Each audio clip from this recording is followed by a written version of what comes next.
Ya los tenemos del otro lado a Camila Menéndez y a Lucas Peñafort, ambos directores de Hermanas de los Árboles. Los saludo primero a Lucas. ¿Cómo estás, Lucas Hernán Jagger? Hola, ¿qué tal? Muy bien. ¿Cómo va? ¿Todo bien? ¿Me escuchás bien vos a mí? Sí, sí, perfecto. Bárbaro, fantástico. Camila Menéndez. Camila, ¿cómo estás? Buenas tardes. Hola, buenas tardes, todo muy bien. Bien, ¿nos recepcionás bien entonces? ¿Nos escuchás bien? Sí, sí. Fantástico, Sí. bueno, maravilloso. Entonces, por lo menos arrancamos bien. Bueno, chicos, la verdad que gracias por la posibilidad de comunicarnos en la tarde. Voy a decir lo mismo que dije hace un rato. Yo no soy especialista en cine, la especialista es Susana Salerno. Lo digo como espectador. Realmente me pareció hermosa la película Hermanas de los Árboles. O sea, me pareció linda. ¿Viste? Cuando vos decís, además de todo el contenido que ahora vamos a hablar con ustedes, de la película y todo lo que trae aparejado la película, que me parece maravilloso, me pareció una hermosa película, desde todo punto de vista, ¿no? Bueno, les voy a ser absolutamente sincero. Cuando vi la peli, lo primero que se me ocurrió es lo mismo que me pregunté, yo les voy a preguntar a ustedes, ¿no? ¿Cómo puede ser que estos chicos se fueron hasta un pueblo de la India llamado Piplantri, ¿no? Digo, ya de paso, el pequeño pueblo este de la India, ¿no? ¿Cómo surge la idea? Digo, ¿cómo se les habrá ocurrido viajar, ¿no? Hacia un lugar tan lejano? ¿Cómo nace la idea de estas Hermanas de los Árboles, chicos? No sé. Me contesta el primero que quiera. Camila, Lucas, como ustedes quieran. Bueno, yo contesto. Ahí va Camila. Bueno, te cuento, teníamos muchas ganas de filmar en la India. Todo surgió a partir de un sueño que tuvo Lucas y empezó a tomar forma. Empezamos a hablar de esa idea, y una amiga en común que había estado muchos años viajando por el mundo con otro proyecto, cuando volvió nos contó esta historia. Nos dijo que lo que más le había conmovido en todo su viaje había sido esto, y nos contó la historia de este pequeño pueblito donde plantaban 111 árboles para celebrar el nacimiento de cada niña. Y inmediatamente conectamos con la historia, nos resonó, los buscamos a través de la página, tuvimos un encuentro con ellos virtual, por supuesto, una videollamada, donde Shyam Sundar Paliwal, que es el impulsor del proyecto, inmediatamente nos invitó con mucha calidez, nos dijo que fuéramos, que teníamos casa, que él nos iba a ayudar, y bueno, como muy rápidamente todo tomó forma, lo pensamos, decidimos irnos y compramos el pasaje un año antes, y así fue como llegamos hasta ahí. Lucas, ¿se produjo en algún momento de la estadía? En principio, ¿cuánto tiempo estuvieron, Lucas, en Estuvimos 2 meses de rodaje, digamos, compartiendo la cotidianidad, tanto con la familia de Shyam Sundar Paliwal como también con las personas que trabajan en el proyecto. Y bueno, la verdad que nos abrieron sus casas y fue todo, bueno, la verdad una experiencia muy enriquecedora. Hay una creencia en India que si uno viene de tan lejos es porque tiene un propósito y porque hay un designio para que esté ahí. Entonces todo eso se fue dando y tuvimos muchísima colaboración. Sí es cierto que, bueno, al principio tuvimos digamos que hacer un casting de las mujeres que queríamos retratar, y todo ese proceso, bueno, de conocernos fue bastante intenso. Bueno, prácticamente me respondiste a la pregunta. Yo lo que te quería preguntar es si en algún momento se había notado alguna especie de choque cultural, si se produjo algún choque cultural. Sí, sí. ¿No? Porque claro, son dos culturas tan diferentes, ¿no? Nosotros tan occidentales y ellos con otra cultura, una cultura tan distinta. ¿Se produjo eso en algún momento? ¿Lo notaron, Lucas? No. Sí, realmente en algún momento nosotros, claro, tenemos que entender y situarnos en la mentalidad de ellos, y desarrollamos, bueno, un tipo de comunicación que trasciende el idioma, porque realmente fue una de las mayores dificultades, el tema del idioma, porque, bueno, se hablan dialectos e idiomas con muy pocos kilómetros de distancia en India, en una población enorme. Entonces, bueno, encontrar gente que tenga algún nivel de inglés aceptable es muy difícil, la verdad. Y Entonces, bueno, eso hizo que nos comunicáramos a otro nivel. Y también, bueno, entender qué es lo que pasaba por la cabeza de ellos nos tardó una adaptación, la verdad. Cuando nuestro primer contacto con la India fue realmente, bueno, en Delhi, y fue una situación bastante estresante para nosotros porque no estábamos acostumbrados no sabíamos siquiera cruzar la calle. Y recibimos nuestra educación en India en esos 3 días siguientes, ni bien habíamos llegado. Que es decir, aprendimos incluso a comprar un pasaje de tren, que eso es bastante arduo, aunque parezca una tarea cotidiana. No está abierto aún, puedo decir, a la globalización india. Como que sí, es un país que tiene muchísima riqueza cultural y que merece la pena ser visitado, pero no te lo pone fácil como extranjero, más allá de la hospitalidad, ¿no? Claro, sin duda. Y además, bueno, vos mencionabas el tren, la red ferroviaria de la India es impresionante, ¿no? Porque es uno de los medios de comunicación y de transporte más utilizados en la India, ¿no? Porque recordemos que es un territorio muy extenso, ¿no? Es así. Sí, es extenso, casi como Argentina, podemos decir, solo que son 1.350 millones de habitantes. Claro. Entonces, bueno, solamente en Rajasthan hay 70 millones en la zona de la región que nosotros filmamos. Por eso también nos pareció un desafío ver qué le pasaba a la gente en la India con nuestra mirada sobre el cine, porque ellos tienen otra visión, digamos. Costó a ellos entender de qué iba un documental de creación, no solamente un documental como quizás están más acostumbrados a algo informativo o quizás a la maquinaria de imágenes que plantea Bollywood, ¿no? Que bueno, justamente es lo que produce las migraciones del campo a la ciudad, esa máquina de construir imágenes que no son tales, y bueno, el proyecto de Biplantri propone justamente que la gente pueda desarrollar sus economías en forma local, más allá de la parte medioambiental y del empoderamiento de las mujeres. Es clave que justamente el 70% de la India es rural y se desarrollen esas economías.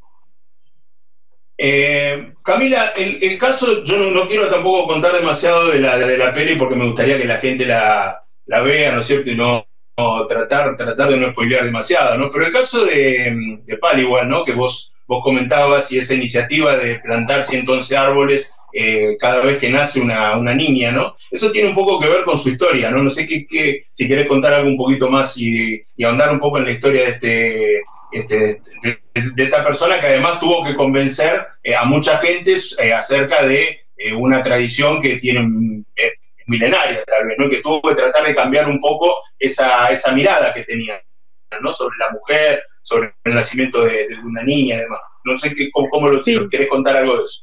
Sí, bueno, así es. Él es una persona muy especial, realmente, es un ser humano extraordinario. Y él era el intendente de Biplantri cuando perdió a una hija de 16 años que murió, a causa de una deshidratación. Es un lugar con temperaturas altísimas y en ese momento era muy desértico y se enfermó, tuvo una diarrea grave y falleció en pocos días. En India hay una costumbre que es la de plantar árboles en homenaje a las personas que mueren. Y cuando él atravesó este dolor tan grande y plantó esos árboles por su hija, pensó que él tenía que hacer algo para evitar el dolor de toda esa gente que tenía que pasar por eso por cuestiones económicas. Y perder una hija eso no lo hemos dicho en la nota, pero en esa región de India, en todo India en realidad, tener una hija mujer es visto como una desgracia por ciertas costumbres que están muy arraigadas, como por ejemplo el pago de la dote. Cuando una familia entrega en matrimonio a una mujer, a una hija, tiene que pagar una dote que es entre 1 y 2 años de sueldo. Entonces se puede entender desde ese lugar que para una familia de trabajadores tener 3 hijas mujeres y tener que pagar 3 dotes, es muy complejo. Y además las mujeres se van a vivir a la casa de los suegros. Entonces, cuando vos sos una persona mayor, los que te mantienen son tus hijos. No, el sistema jubilatorio no funciona, digamos, como acá. Y claro, si las hijas se van, ¿quién te mantiene? O sea, es solo gasto. Entonces, Esto empezó a originar que se produjeran muchos abortos selectivos. En India el aborto es legal. Cuando esto se convirtió en un problema realmente grave, decidieron prohibir que el médico te diga el género del bebé. O sea, está prohibido por ley. Vos te podés hacer una ecografía por fines médicos, pero no te puede decir si es niña o niño. Ajá. Entonces empezó a suceder, sobre todo en lugares, estamos hablando de lugares donde había muy poco acceso a la educación, que son bastante pobres, que son, bueno, sectores rurales. Y en estos lugares empezó a suceder que empezaron a matar a las bebés cuando apenas nacían. Bueno, Pal, cuando, como te contaba, cuando perdió esta hija y se enfrentó con todo este dolor, decidió primero empezar a homenajear el nacimiento de las niñas plantando 111 árboles, y en ese momento los convenció a los pobladores de Pilpelantri casa por casa, tocando la puerta y hablando con cada uno de ellos. Ese fue el método con el que comenzó. Él se fue ganando el respeto de toda la población, fue ganando también respaldo a nivel nacional, y el proyecto empezó a crecer, y hoy por hoy ya no es solamente una cuestión poética o un homenaje, sino que también se ha convertido en una iniciativa del gobierno, mediante el cual la familia firma un contrato, el gobierno pone una plata, la familia pone otra plata, se genera una especie de plazo fijo de 18 años, donde la familia, bueno, ese contrato que firman dice que, por ejemplo, que van a permitirle a la niña terminar su educación, que no la van a casar antes de que tenga 18 años, que no van a cometer infanticidio en la familia. Bueno, un montón de cláusulas que han cambiado completamente la vida de las niñas de ese pueblo. Y bueno, cuando la niña cumple 18 años puede acceder, eso todavía no ha sucedido porque la iniciativa todavía no cumple 18 años, pero las niñas van a poder acceder a ese dinero con el que pueden pagar la dote si así lo quisieran, o seguir estudiando, o decidir. Y todo fue una iniciativa de Pal. Sí, todo fue Todo esto fue una iniciativa de Pal. Bien, y lo que le debe haber costado, ¿no? Que ponerse de acuerdo, ¿no? Y que se pongan de acuerdo, me imagino, ¿no? Las tensiones que debe haber habido, ¿no? En su momento. Totalmente, él nos contaba que lo habían amenazado de muerte, incluso. Claro. Que lo habían amenazado con armas. Claro. Sí, me imagino, porque bueno, son cambios que son, bueno, en culturas tan tradicionales, ¿no? Con cuestiones tan arraigadas, a veces complicado. Lucas, una cuestión que quería preguntarte, y que por lo menos a mí me pasó con la peli, ¿no? Que tiene que ver, a mí me pasaba en todo momento que era como una película donde se me cruzaba el tiempo, ¿no? ¿Qué quiero decir con esto? Es decir, por ejemplo, hay una imagen muy a mí particularmente me llamó mucho la atención y me quedó muy grabada, que es una mujer sentada sobre una piedra hablando con un celular, con sus vestimentas típicas, ¿no? Que debe ser, ¿sí? Supongo yo, de hace muchísimos, ¿no? Tradición de hace muchos años, pues ese tipo de vestimentas son, supongo yo, que son tradicionales y de hace muchísimos años de su cultura, y hablando por celular, teléfono celular, y dándole de comer a las gallinas, ¿no? Me resultó como una imagen que representa un montón de cuestiones, ¿no? Por un lado la tecnología, ¿no? Y cómo se va por ahí la tecnología insertando dentro de una cultura tan tradicional como la de ellos, ¿no? Y después la cuestión del extractivismo, ¿no? Cómo se ve esa mina de mármol, ¿no? De la cual seguramente gran parte de la población, supongo yo, que trabajará ahí, eso no recuerdo si lo plantean ustedes en el documental, porque tal vez no era tampoco la cuestión, pero no recuerdo. Y después, también esa fábrica que ellos tienen, que trabajaban, creo que era con el aloe vera, ¿no? Tenían una especie de máquinas, ¿no? E industrializaban el aloe vera. ¿Cómo es decir, te lo planteaste eso? ¿Cómo viste vos ese tema, esa cuestión del cruce, ¿no? De la modernidad, digamos, conviviendo con esas tradiciones milenarias, ¿no? Bueno, justamente es algo que a nosotros nos interesó explorar a nivel estético. La India da para eso justamente porque tiene en sí mismo contenido, un germen de la historia antigua. Son tradiciones de más de 7.000 años. Como decís bien, esas vestimentas se utilizan en el siglo XXI, pero claramente se han usado siempre, digamos, esas texturas, esos patrones, y tenemos contenido, el germen de la historia antigua, decía, y se presentan esos entrecruzamientos. Cada tanto hay recordatorios en los que uno dice, bueno, estoy en el siglo XXI, pero por otro lado vemos cómo se siguen haciendo esas cosas de la misma manera. Digo, podríamos poner un motor para moler la caña de azúcar, pero no, usamos bueyes. Sin embargo, vemos una antena de televisión satelital al fondo. Sí, ahí volvió Cami. Ahí está Cami. Ahí estamos nosotros. Sí, Lucas. Sí, bueno, entonces lo que decía básicamente que eso sí, hay una exploración y una escritura, bueno, primero que ocurrió en el guión, pero luego una escritura que ocurrió en rodaje y otra que ocurrió en montaje. En ese sentido nos propusimos ir de la aridez hacia lo verde, como ir construyendo una progresión y lo que se presenta, que decís vos, la mina. La mina funciona como una suerte de, bueno, la cantera en este caso funciona como una suerte de antagonista y de mal necesario. Es decir, ellos viven mayoritariamente del extractivismo, pero lo que se plantea en la película es que, bueno, hay otros modos también de lograr un sustento que no tengan que ver con, quizás hoy yo trabajo en la mina y gano dinero para comprar la comida, pero la verdad que para ellos comprar la comida resulta sumamente contradictorio, porque han sido justamente agricultores toda su existencia. Entonces, bueno, esto es un volver también al inicio, volver al origen. A partir del proyecto que se han plantado árboles, comenzó a subir el nivel del agua. Con los monzones, esto retiene las raíces de los árboles el agua, entonces están volviendo a la agricultura. Y por otro lado, la minería está proponiendo que las mineras compensen de alguna manera el daño que han realizado, que obviamente no hay forma de compensarlo, pero puede ser que planten árboles en donde hoy tenemos, por ejemplo, los lugares de escombros de los materiales que se descartan. Entonces, que vos lo mostrás, ustedes lo muestran muy bien en un momento que, bueno, trabajan 24/24, ¿no? Porque hasta de noche. Sí, la mina nunca para. La mina nunca para y es una presencia que está ahí. Y algo muy fuerte que nos pasó fue que, claro, apenas llegamos, vimos tanta sequedad y tanta aridez y de pronto escuchamos como un estruendo que era una promesa de que iba a llover. Pero en realidad no era un trueno, sino que era justamente un bloque de mármol que se partía contra otro o una explosión con dinamita. Entonces todo el tiempo teníamos esas imágenes cruzadas y como digo, sí, hay una determinación, hay una búsqueda de explorar esas relaciones. Es un relato que, bueno, que está entreverado con distintas capas de narración, justamente para construir esa idea colectiva. Y como decís bien, el fin último es el desarrollo de esta fábrica autogestiva de las mujeres que procesan los productos de aloe vera. Que la aloe vera, bueno, es algo que tuvieron que plantar para combatir a las termitas de los árboles.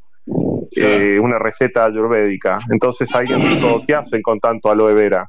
Entonces ahí es que surge la idea de explotarlo comercialmente y además generar un ingreso, que es una de las primeras formas de empoderamiento que están explorando las mujeres. Pueden empezar a tener una cierta independencia económica. Es muy interesante lo que hacen. Camila, hablaba Lucas, ¿estás ahí, Cami? Sí. Ah, perfecto. Recién hablaba Lucas del tema de las mineras, ¿no es cierto? Y a mí se me ocurría, pensando un poco o sea, digo, yo cuando ustedes llegaron y empezaban a filmar y demás, ¿no tuvieron en ningún momento ningún conflicto, digo, no con la gente del lugar, sino con autoridades o gente de la mina que por ahí medio se arrimó como con desconfianza, decir ustedes que están filmando o alguna cuestión así? Sí. Vos sabés que sí, que esa fue la única gente con la que tuvimos problemas, porque en realidad, como te decía más temprano, como Pal-Igual es tan respetado en el pueblo, él nos abrió las puertas de todo, y la verdad es que los pobladores, las mujeres, confiaron mucho en nosotros también a partir de la confianza que él nos brindó. Pero sí, con las mineras tuvimos problemas, la verdad que fue lo más riesgoso que hicimos, nos metimos en los lugares donde tiran el mármol y estábamos muy cerca de donde caían los bloques, y bueno, la primera vez nos dijeron que no fuéramos y la segunda vez ya nos miraron muy mal y nos dijeron que iban a llamar a la policía. Bueno, pedimos disculpas, desaparecimos, pero era material que nosotros sí queríamos tener de esa manera, registrado en primer plano. Nos parecía importante mostrarlo así, crudamente, digamos, como creemos que se ve en la peli. Perfecto. ¿Tienen alguna idea la empresa o las empresas mineras que trabajan ahí, si son de capital indio, son de capital extranjero? ¿Tienen alguna idea de eso? Son de Capital Indio. De Capital Indio. Sí. Una es Arcade Marble, ¿no? Y las otras no me acuerdo el nombre. Y sobre todo su exportación va a Dubái. Que bueno, que ellos tienen una gran demanda de lujo y de mármol, digamos. Aunque paradójicamente en India el mármol es como la madera, como cualquier cosa, ¿no? Ah, mira. Increíble, increíble. Bueno, Camila, Lucas, la peli se estrena este 5 de noviembre por Cinear Estreno, ¿verdad? ¿Es así? Sí, así es. Bien. Así que bueno, la gente, yo la recomiendo muchísimo la película, la verdad que a mí me pareció sinceramente entre otras cosas, un canto a la vida, ¿no? Es decir, además de todo, me parece que en definitiva el mensaje que transmite la película es como, bueno, cómo se va transformando, ¿no? Así como lo contaban ustedes, ¿no? Una sociedad que tiene, bueno, arraigado muchas costumbres y muchas cuestiones que tienen que ver con, bueno, cosas que tratamos durante la charla y que, bueno, en definitiva esa apuesta, ¿no? A trabajar de las máquinas nuevamente, esa cuestión autogestiva que contaba vos, Lucas, me parece que es como que, bueno, hay como un decir, bueno, vamos a tratar nosotros de seguir acá, de no depender solamente de la mina, ¿no? De tratar y que las mujeres, por supuesto, ocupen un lugar mucho más preponderante de que venían ocupando hasta, bueno, la reforma esta que impulsó Paliwal, que me pareció súper interesante. No sé si quieren agregar algo más. No, yo no.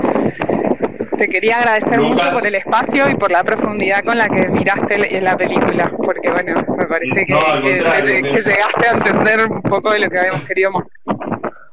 A mí me resulta muy, muy grato que haya directores como ustedes que se interesen por estas cuestiones. Es un trabajo casi etnográfico, de trabajar entre el territorio, con la gente del lugar, y me pareció muy interesante, y creo que por lo menos a mí me llegó y muchísimo, ¿no? Más allá, digo, vuelvo a insistir, de la temática de la película, me parece que es una película muy bella. Eso es lo que Muchas gracias. Gracias. Al contrario, Lucas y Camila, muchísimas gracias nuevamente, y bueno, hasta cualquier momento. Adiós. Un abrazo grande. Chao, gracias. Bueno, un lujo de lo que nos damos vean por favor Zonas de los Árboles.